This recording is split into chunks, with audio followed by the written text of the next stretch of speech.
Bem, amigos do Clube do Livro, mais um encontro, hein? Da gente aqui nessa jornada para promover a leitura, o seu comportamento de ler, para promover a Psiclean e a Psicursos e para promover também os livros, né, que a gente está lendo, no caso o livro da DBT, né, que a gente está acompanhando. Começando do início, a gente tem o tradicional hábito de promover o comportamento de leitura. E hoje eu queria refletir com vocês aqui sobre os livros mais lidos, né, de todos. Eu confesso até que na minha pesquisa eu fiquei com uma certa dúvida, né? O livro mais vendido da história é a Bíblia. A Bíblia é um conjunto de livros, né? Mas ela é vendida junto. E aí, e aí eles entram como o livro mais vendido da história. Tá, o livro. Aliás, belas histórias até, né? Seja você religioso ou não, né? São livros com histórias que passam de geração a geração e que influenciam muitas pessoas. Tocam, né, muitas pessoas, como um bom livro deve fazer. Então a Bíblia aparece como o livro mais vendido da história. No entanto, na lista de 10 livros mais vendidos, a Bíblia não aparece. Tá? Eu fiquei na dúvida aí com essa pesquisa. Mas os 10 livros mais vendidos da história são: 1. Dom Quixote. 2. Um Conto de Duas Cidades. 3. O Senhor dos Anéis. 4. Pequeno Príncipe. 5. Harry Potter e a Pedra Filosofal. 6. E Não Sobrou Nenhum. 7. O Sonho da Câmara Vermelha. 8. Ela, a Feiticeira. 9. O Leão, a Feiticeira e o Guarda-Roupa. E 10. O Código da Vinci. Então, esses são os livros mais vendidos ali. Eu confesso que dessa lista aqui eu só li um deles, que é o número 4, o livro do Pequeno Príncipe. Eu gosto bastante desse livro, um livro muito rico, né? Apesar de não ter textões e textões e textões, ele consegue ser muito denso. É um livro com muita qualidade, muito denso, passa reflexões muito legais também. Os outros eu não li, né? Não conheço nenhum desses outros, não sei vocês, quem tem alguma opinião para estar dando aí, né, sobre esses livros. Mas eu vou falar aqui rapidamente de 2 desses livros, pelo menos a sinopse deles. Os 2 primeiros, né? Ali o campeão e o vice-campeão. Tá? Que é o Don Quixote. Eu peguei um sinopse na Wikipédia, o outro na Amazon, tá? Porque não tinha os 2 no mesmo lugar. Não sei porquê, mas pra gente poder ter equilíbrio um pouco também isso aí, né? Pra gente poder ter um pouquinho de noção, né, do que são esses livros mais vendidos, porque estão tão na moda assim. Mas Don Quixote, o protagonista da obra é o Don Quixote, o personagem. Tá? É um pequeno fidalgo castelhano, na Espanha, que perdeu a razão por muita leitura de romances de cavalaria e pretende imitar seus heróis preferidos. O romance narra as aventuras dele em companhia de Sancho Panza, seu fiel amigo, que tem uma visão mais realista. A ação gira em torno de 3 incursões da dupla por terras de Mancha, Aragão e Catalunha. Nessas incursões eles se envolvem em uma série de aventuras, mas suas fantasias são sempre desmentidas pela dura realidade. O efeito é altamente humorístico. O encanto da obra nasce do descompasso entre o idealismo do protagonista e a realidade na qual ele atua. 100 anos antes, Quixote teria sido um herói a mais nas crônicas de romances de cavalaria. Mas ele havia se enganado de século. Sua loucura residia no anacronismo. Isso permitiu ao autor fazer uma sátira da sua época, usando a figura de um cavaleiro medieval em plena idade moderna para retratar uma Espanha que, após um século de glórias, começava a duvidar de si mesma.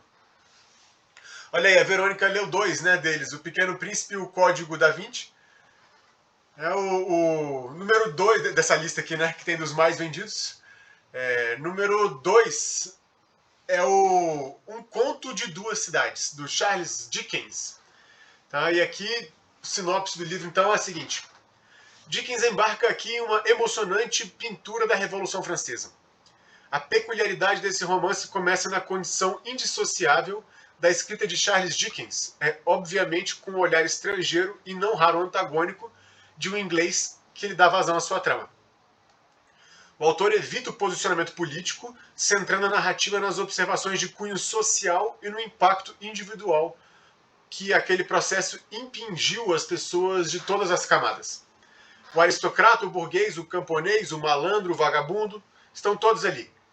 De um lado encontramos personagens como o ex-prisioneiro da Bastilha, Dr. Manette, Charles Darnay, o aristocrata que rompe com a família e com a sua classe social, o Sr. Lorry, a personificação do inglês sistemático e virtuoso, a Sra. Defarge, face cruel e impiedosa das Jacqueries, o enigmático Sidney Carton, aquele que confere a trama que ela tem de mais romanesco e, sem dúvida, um dos grandes personagens da literatura inglesa.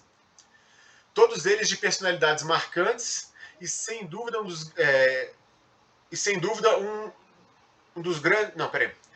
Todos eles de personalidades marcantes da melhor tradição do romance folhetinesco. De outro lado, contrapõe-se à multidão o povo miserável de Paris e de seus arrabaldes.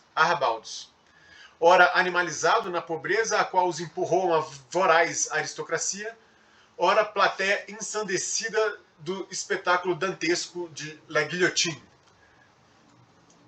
Então esses são os dois primeiros, né? Vou trazer para vocês aqui, eu não vou trazer todos não, porque fica cansativo, tá simplesmente falando, né, desse monte de livros aqui.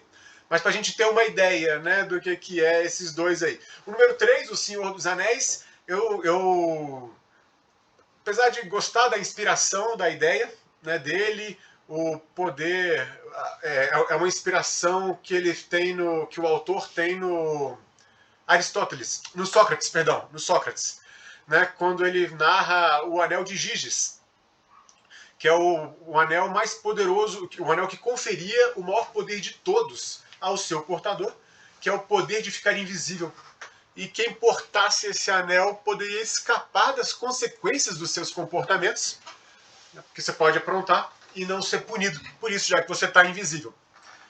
E aí esse poder é tão forte, que vai corromper os donos, aqueles que usam o anel, né, que não conseguem pensar mais em outra coisa que não só naquele poder, em possuir cada vez mais, em usufruir daquele poder. My precious, né, como diria lá o Smeagol. E só uma pessoa de coração verdadeiramente puro pode portar o anel sem ser corrompido por eles, né? E a história do Senhor dos Anéis é até ele ir lá e quebrar o anel lá no negócio. Ou dar um fim no anel, né? A jornada daquele pessoal. Eu confesso que eu não acompanhei a série inteira, eu vi só o filme, mas o primeiro, com certeza, o segundo eu não lembro. Tá? E não vi as continuações, né? Outras filmes ou séries agregados aí que teve no meio do caminho, não foi uma daquelas coisas que me tocou tanto assim. Eu gosto da inspiração do filósofo lá, mas nem tanto da história em si, né? Acho que dos muitos personagens, muitas coisas, né? Num livro grande. O Pequeno Príncipe, né? Que é o livro do Saint-Exupéry, esse é bastante, né? Acho muito valioso. Ele. Depois entra numa sequência de livros aqui que eu não conheço, mas que são voltados para um público juvenil, né, como Harry Potter e alguns outros aqui. Nem pesquisei todos, para falar a verdade, mas alguns deles são desses voltados para público juvenil. Até o Código da Vinci, que até onde eu conhecia, era voltado para um público mais adulto. Por outro lado, não me tocou também. Vi o filme, não dei aquela empolgada com o Código da Vinci também não. Não foi uma daquelas coisas que me correu atrás. Foi uma grande surpresa para mim, né, ver ele aqui na lista dos mais vendidos. Né? Enfim, né, a lista aí dos mais vendidos, a Verônica já se manifestou como tendo lido 2 desses 10 livros. Se alguém mais tiver lido aí algum desses livros, se manifesta aí no chat, ou então lá no nosso WhatsApp do Clube do Livro, pra gente saber que diabo de lista é essa, né, dos mais vendidos, se nenhum de nós aqui leu. Né, parece aquelas pesquisas de política, né, que vota você olha a pesquisa e fala, mas onde ele está entrevistando isso? Né? Ninguém falou comigo para poder ver isso. E também uma forma da gente estar pensando pensar nos mais vendidos, né, me fez pensar também naqueles autores de um sucesso só. Na música eu lembro de vários nomes com essa característica, né? Pessoas que fizeram muito sucesso com uma música, mas não fizeram com as outras. Apesar de terem eventualmente gravado CDs, LPs ou sei lá o que. No campo dos livros, é possível que tenhamos também, né? Grandes autores de um sucesso só, não me veio nenhum nome na mente aqui agora, nem na pesquisa que eu fiz aqui antes. Se vocês souberem de algum aí também, se manifestem para a gente poder refletir, né, sobre os mais vendidos, outros menos vendidos, mas muito bons. Enfim, né, não é porque o livro é um best-seller que ele é necessariamente bom. Tá? No geral, é até o contrário. Tá? Os livros mais vendidos geralmente são livros mais acessíveis. Ou seja, pessoas menos preparadas têm condição de acompanhar. Então é um livro para a maioria.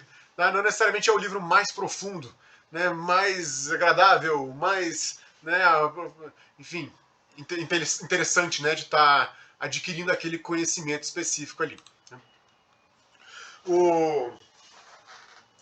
Reflexões, né, sobre o nosso hábito de leitura. Aí. Lá nas livrarias, eles tendem a ficar em posição de destaque quando você entra, né? Algumas livrarias ainda existem, a maioria está entrando em extinção, sendo atropeladas por Amazons e outras do ramo virtual, mas as que ainda existem destacam, né? Você entra na entrada assim, já tem logo uns espaços assim com os livros mais vendidos do momento. Enfim, vamos procurar esses livros lá também. São livros que têm um valor comercial grande.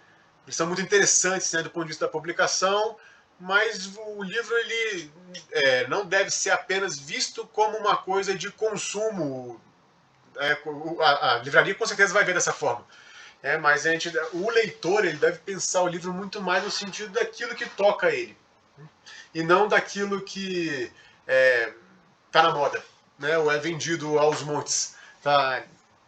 Harry Potter, por exemplo, eu vi a saga toda, mas não é uma coisa que me empolga pegar para ler, não. Tá bom de ver o filme, já dá mais do que suficiente. Tá acompanhando.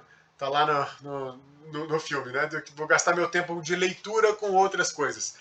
Mas tá lá na lista, né, dos grandes. É a vontade da maioria. Se vivêssemos numa democracia, esses seriam os eleitos. Né? Não quer dizer que são os mais inteligentes ou os melhores, né? Mas foram os eleitos pela maioria. Uma bela influência comercial, mas são os eleitos ali para isso. Seguindo então, né, já promovemos o comportamento de leitura, com reflexões sempre voltadas, né, para esse comportamento. Vamos falar um pouquinho, vamos promover agora um pouquinho a Psiclin e a Psicursos. Queria promover o curso, mais uma vez, Exercícios Clínicos para Coleta de Dados e Intervenção, um curso vivencial, curso bem legal, e tem tudo a ver com o capítulo da DBT de hoje. Tá? Porque nesse curso a gente vai falar de exercícios clínicos. Vários deles são recursos terapêuticos, tanto para coletar dados quanto para intervir. Você pode usar das duas maneiras, às vezes ao mesmo tempo, às vezes em tempos diferentes. Tá? Mas são exercícios como pizza da vida, roda da vida, o eu e os outros, linha do tempo, linha da vida, quadrante, curtograma, sociograma, diário da ansiedade, exercícios de relaxamento, lista de prós e contras, que tem aqui no livro da DBT, nesse capítulo que a gente vai ler hoje, lista das preferidas, perguntas reflexivas, entre outros. São conteúdos que a gente vai estar praticando no curso. Exercícios clínicos para coleta de dados e intervenção, um curso vivencial. Então, eu vou estar falando um pouco de teoria, depois eu vou aplicar nos alunos do curso esses exercícios e vou corrigir deles. Ali mesmo o exercício para que eles aprendam como o paciente vai vivenciar essa experiência de terapia, de ser de ser aplicado no exercício e de ter analisado como esse tipo de coisa pode render de forma interessante.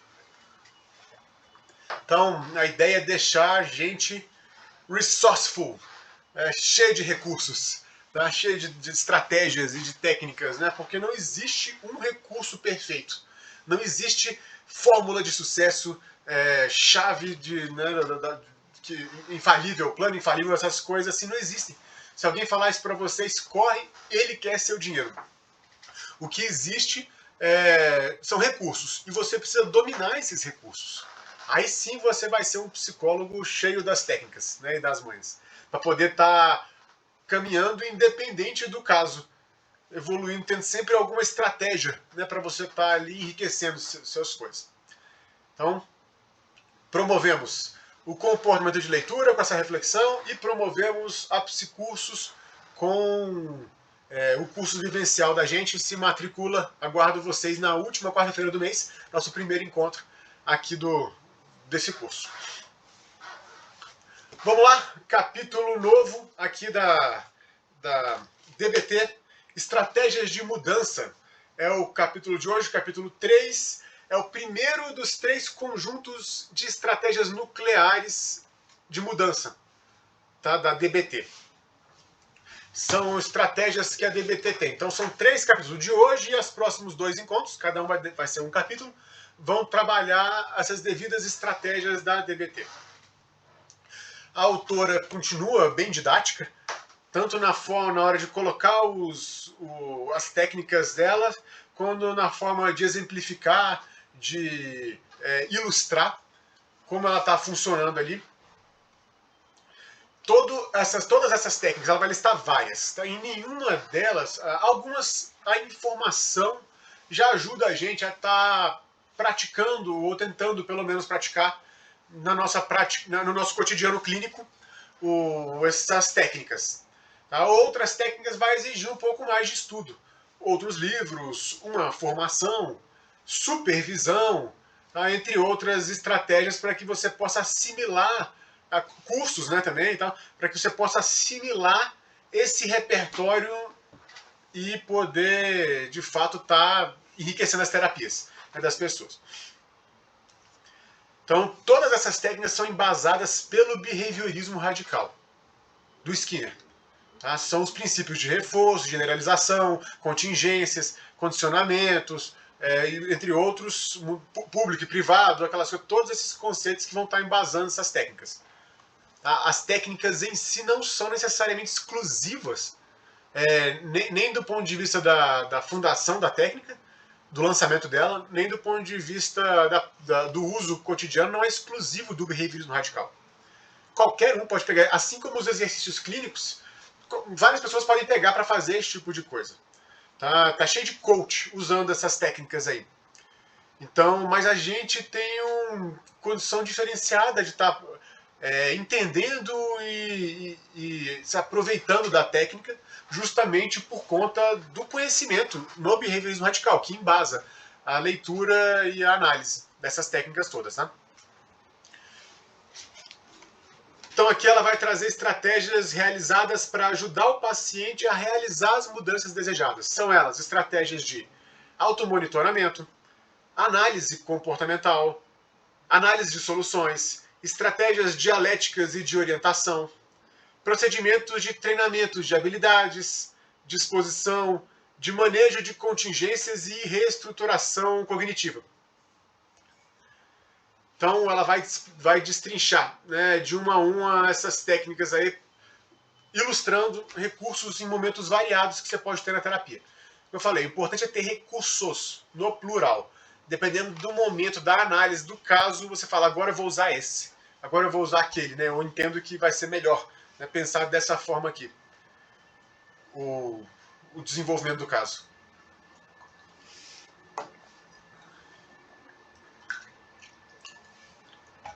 A primeira técnica que ela traz é a técnica da micro-orientação. Quando você estiver entrando em crise, por exemplo, orientar a pessoa a respirar diferente, olha para mim, relate o que você está sentindo, mexa no corpo. Uma das técnicas para lidar com episódios de crise que eu gosto bastante é aquela grounding.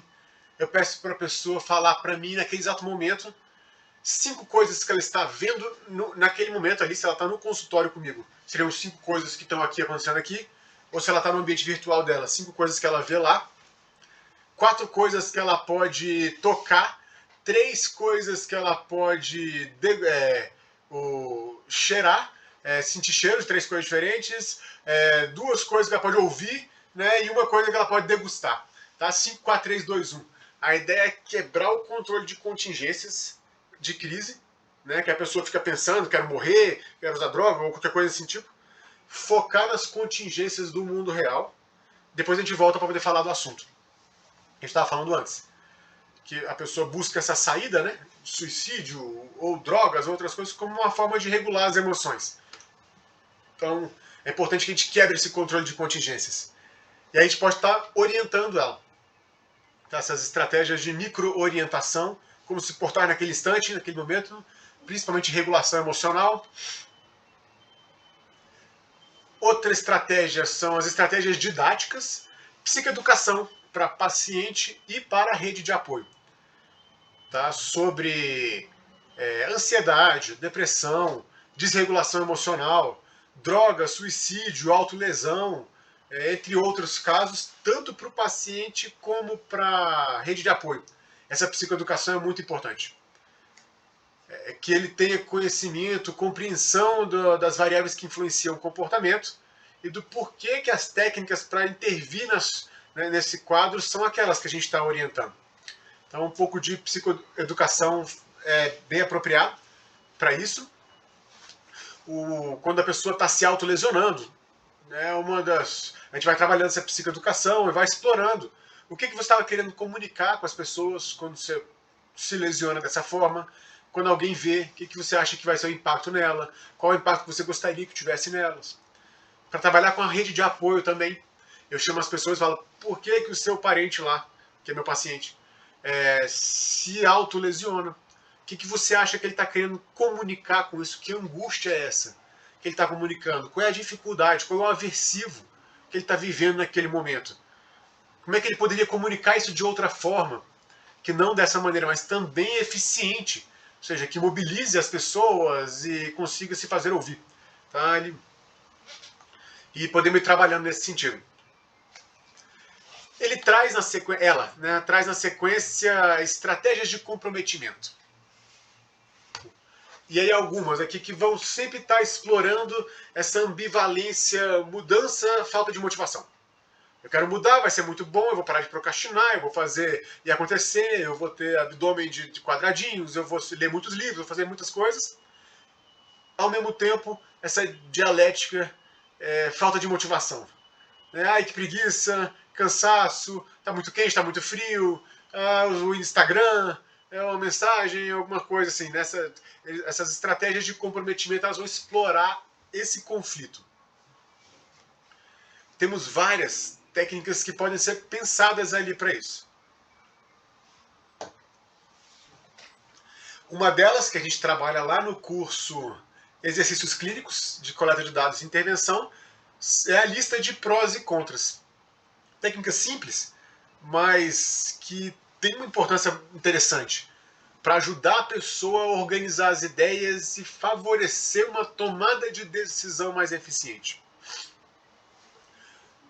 Eu gosto dos exercícios que você consegue visualizar, escrever no papel ou deixar no arquivo do computador ou algo do tipo, porque são recursos que, primeiro, você volta para olhar depois, quando passou um tempo, e ver as coisas é diferente de pensar nas coisas. É fácil você pensar na coisa aqui, depois uma outra coisa ali, mas as coisas vão se perdendo na sua cabeça. Sabe, ali no seu espaço virtual, ali, privado. Quando você põe no papel, você compara um do lado do outro. Às vezes você vê a quantidade de um, a quantidade do outro. Você pode dar pesos e medidas para essas estratégias e estar explorando, né, o exercício de outras formas. Então, parece bobo, mas muitas pessoas, quando estão confusas, elas não estão conseguindo vencer algumas contingências e atingir seus objetivos, ou precisam tomar uma decisão, então, inseguras. Você fala, já fez lista de prós e contras? Ah, não. Aí faz e dá um start, né, numa reflexão mais produtiva para levar ao comportamento desejado. Então, lista de prós e contras, né, são técnicas às vezes simples, mas que é importante tá na manga. que você puxa e joga aquela carta e funciona. Outra estratégia chama-se pé na porta. Aqui a ideia é induzir o paciente a responder sim várias vezes, até conduzir ele para a pergunta: então poderíamos usar a terapia para te ajudar nesses objetivos, né? O que acham? Então você vai validando, né, o que ele vai falando. Foi assim que você se sentiu, você gostaria de que a pessoa tivesse entendido isso, e a pessoa fala sim, sim, e vai caminhando assim, tipo técnica de vendas, isso é daqueles cursos de entrevista para vendedores, eles dizem isso, né? A pessoa tem que ficar falando sim, muitas vezes, sim, sim, sim, você fala, então compre, ela sim, como se ela fosse repetir sim muitas vezes e a próxima resposta fosse ser sim também. Não sei até onde isso funciona exatamente não, mas é uma técnica, né? Você vai conduzindo ela a dizer sim de forma maiêutica ali, até chegar assim, vamos usar a terapia para fazer isso. A pessoa fica meio encurralada, não tem muito como dizer, eu quero atingir esse objetivo. Ele propôs, vamos fazer isso, então a resposta é sim, vamos aderir à mudança. Outra técnica, porta na cara. Essa técnica é quando você já tem uma resistência grande da pessoa ou quando você precisa botar de forma mais imediata ou ríspida os objetivos da terapia. Então, ele dá o exemplo que é, se não me engano, é sobre relacionamento, nessa parte do livro, que ele fala, para fazer isso do jeito que você quer ter um relacionamento, mas fica se cortando. Eu acho que era esse o exemplo que ele traz. Então, para fazer isso, não dá para ser desse jeito. Você tem que ser de outro jeito. É o jeito da terapia. Né? Você tem que ser de outro jeito, então. Você bota logo, né, a pessoa direcionada para onde você quer. Né? Mais uma técnica, chama-se liberdade de escolha, ausência de alternativas. Interessante isso, né? Você está livre para escolher, mas não tem muitas alternativas.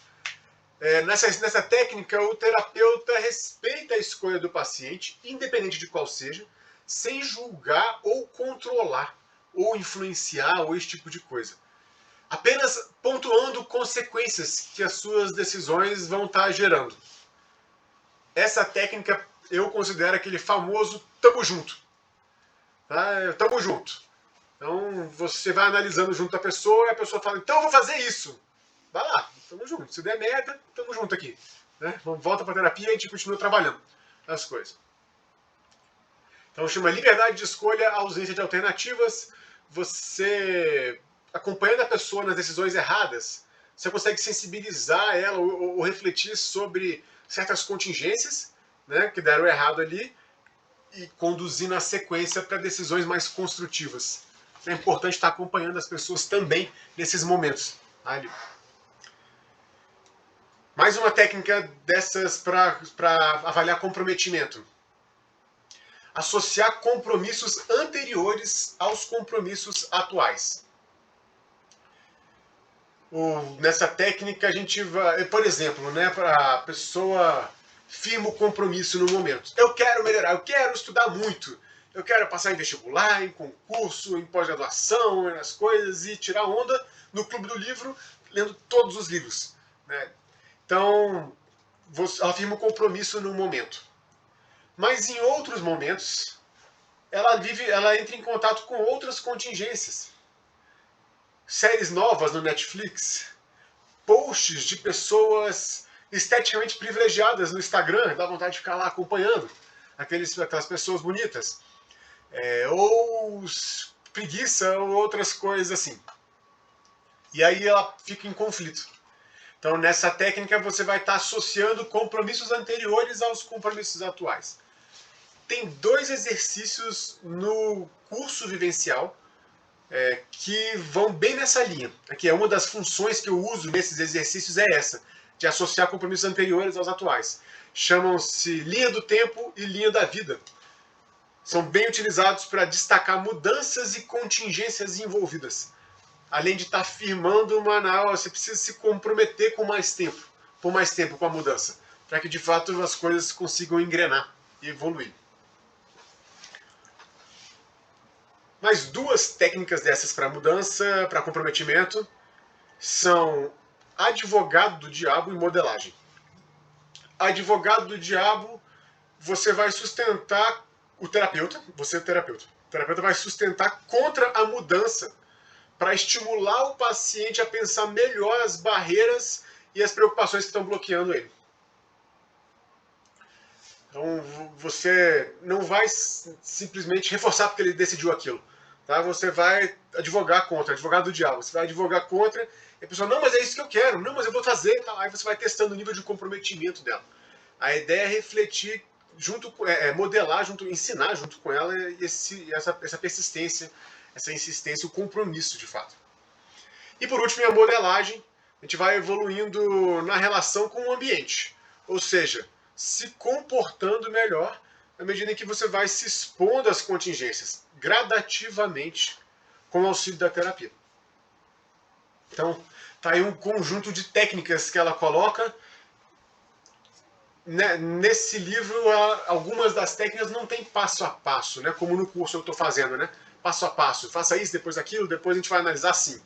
Tá? Ela está mais colocando, são recursos como esse, recursos como aquele.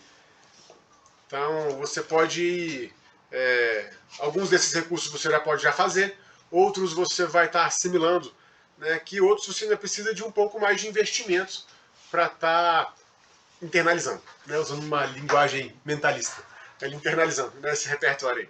Com licença poética aqui no nosso Clube do Livro Behaviorista. O que mais ela tem aqui de técnicas pra gente? Técnicas de automonitoramento. Aí tem o famoso cartão diário da DBT.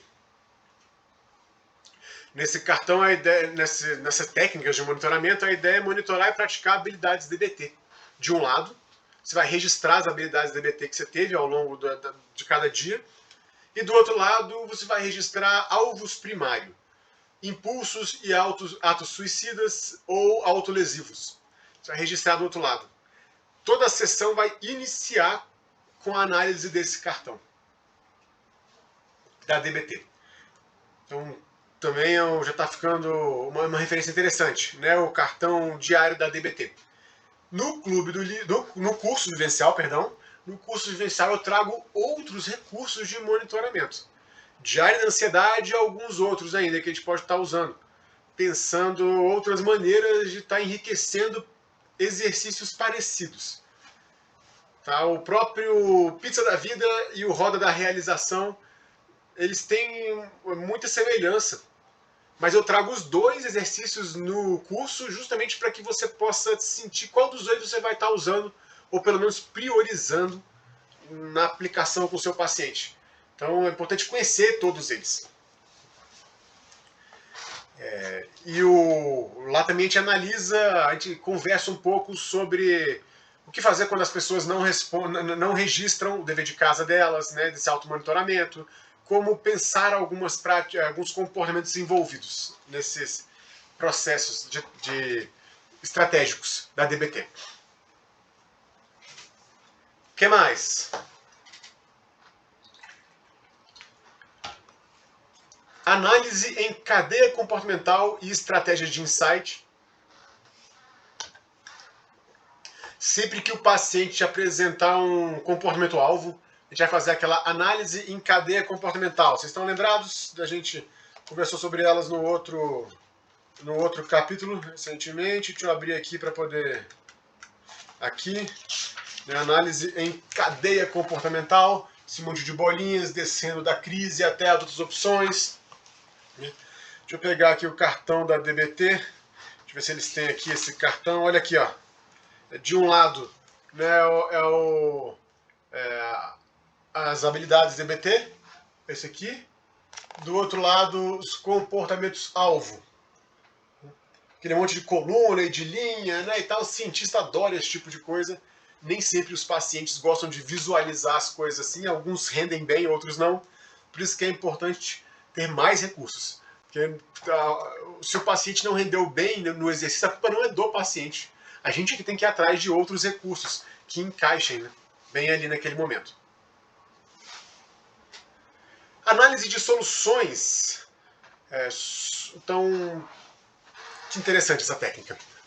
Solução para o paciente é drogas, autolesão e suicídio.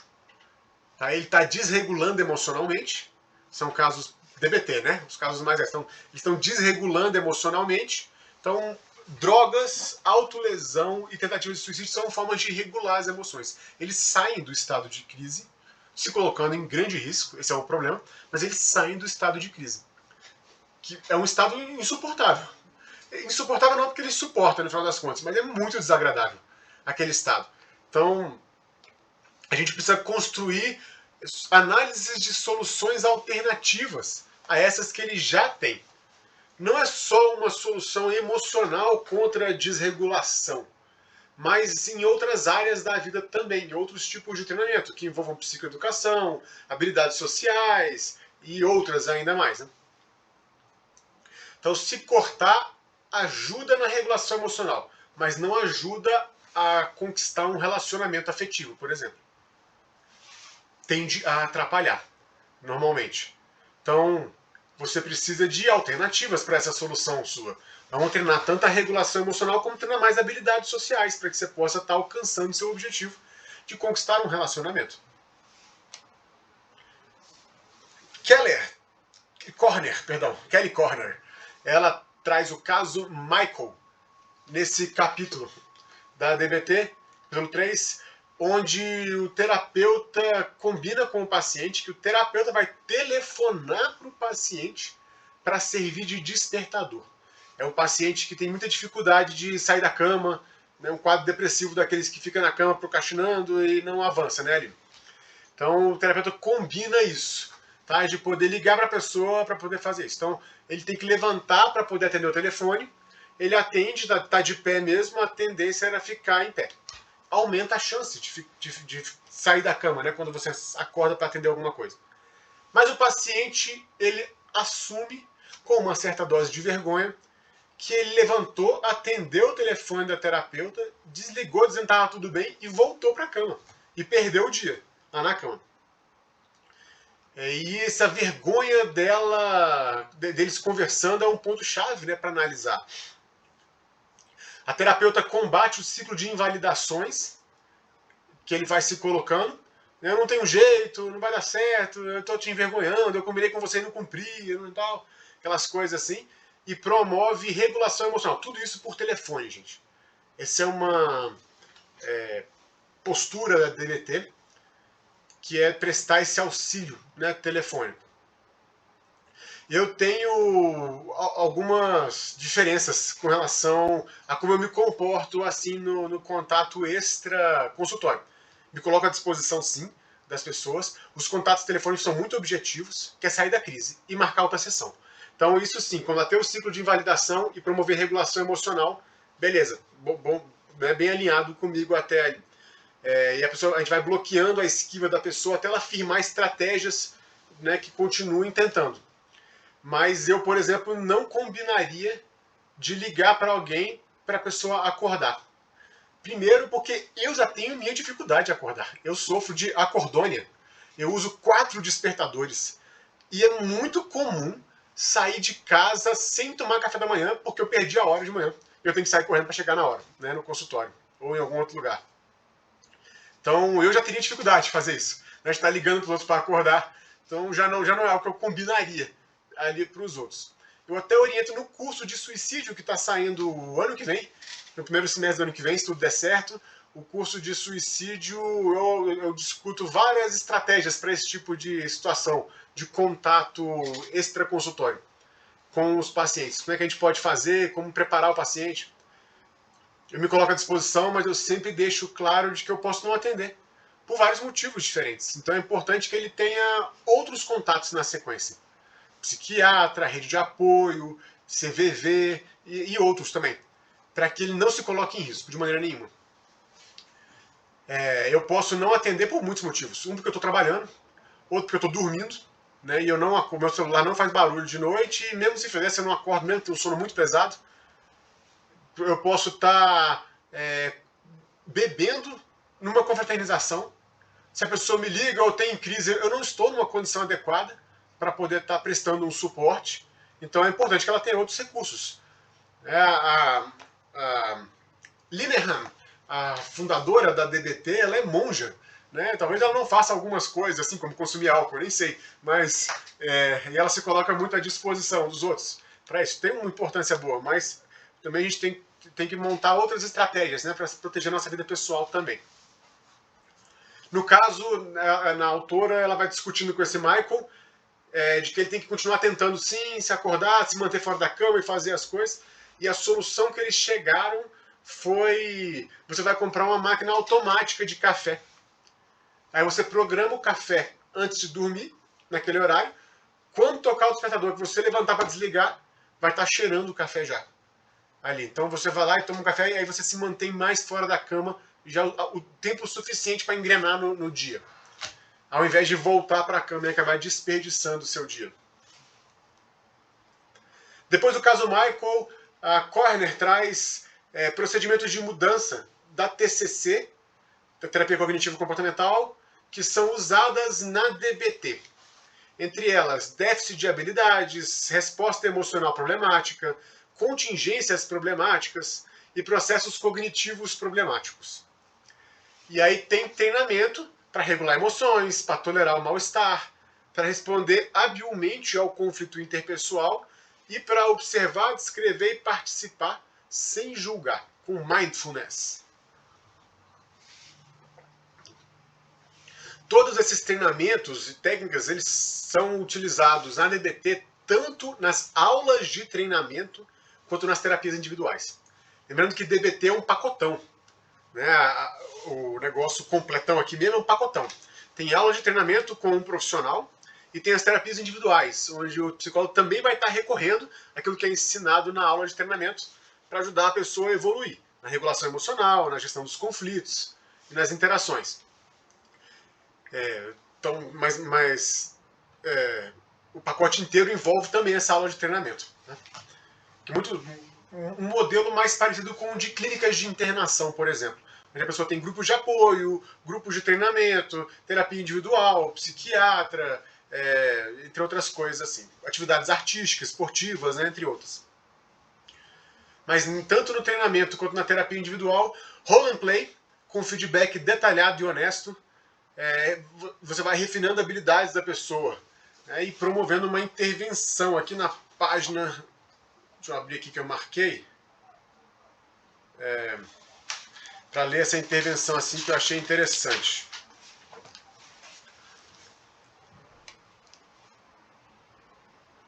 O paciente entra naquela, nada importa, de que adianta, não vai dar certo. Aí o terapeuta diz: o que acabou de acontecer? Você acabou de me contar o que houve e eu lhe disse, certo? Vamos ver o que podemos fazer a respeito. E aí, o que aconteceu? O que você está sentindo? Aí o paciente se esquiva. Nada vai ajudar. Para que fazer tudo isso?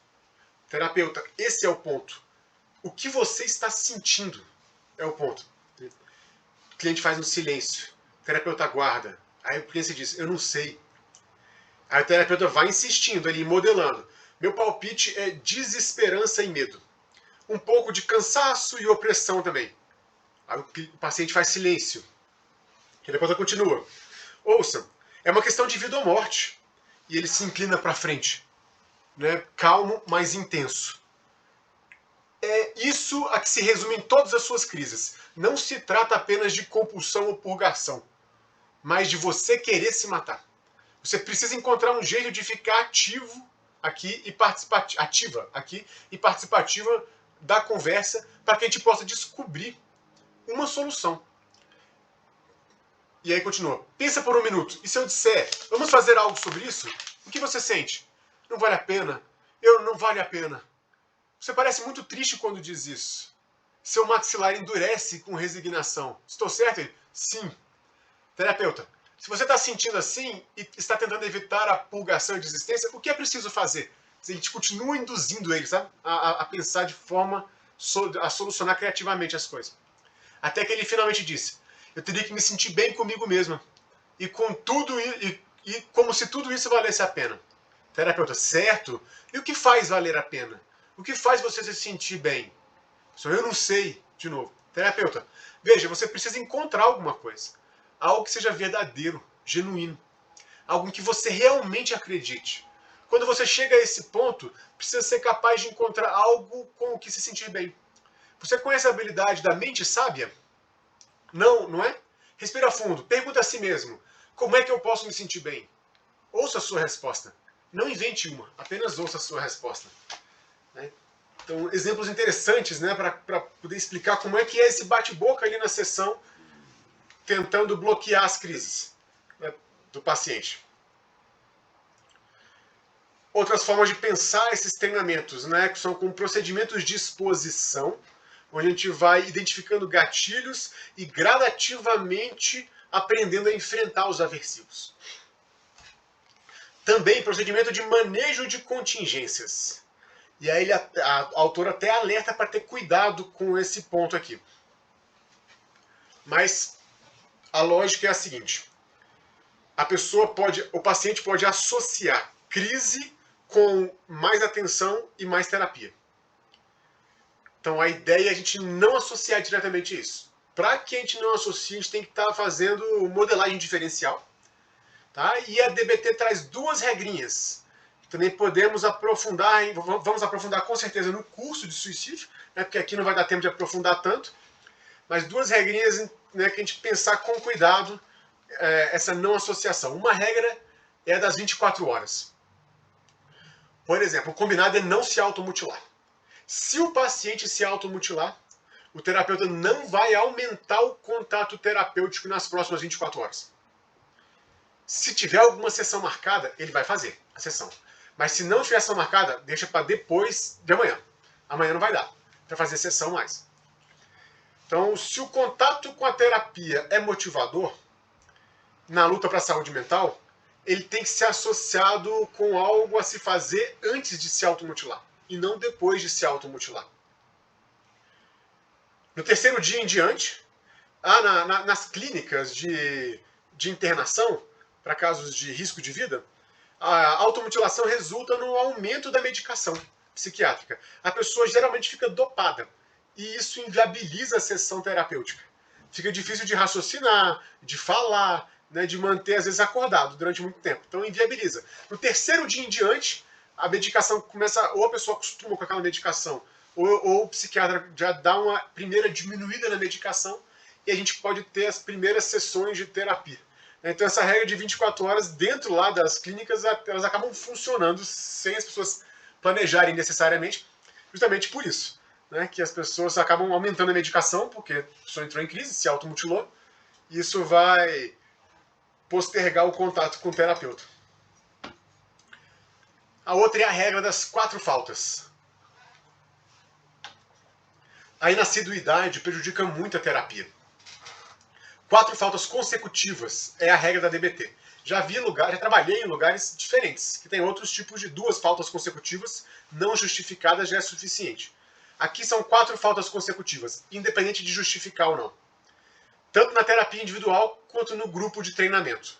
Faltou em um, faltou no outro, tanto faz, vai somar, e você é automaticamente desligado do programa pelo restante do período contratado. Não sei como é que funciona essa contratação. Se é do governo e é grátis, ou se é de clínicas de internação, ou algo assim, tá? Ela não fala. Mas ela pode, depois que terminar o período contratado, vai abrir de novo, vaga, aí ela pode entrar de novo.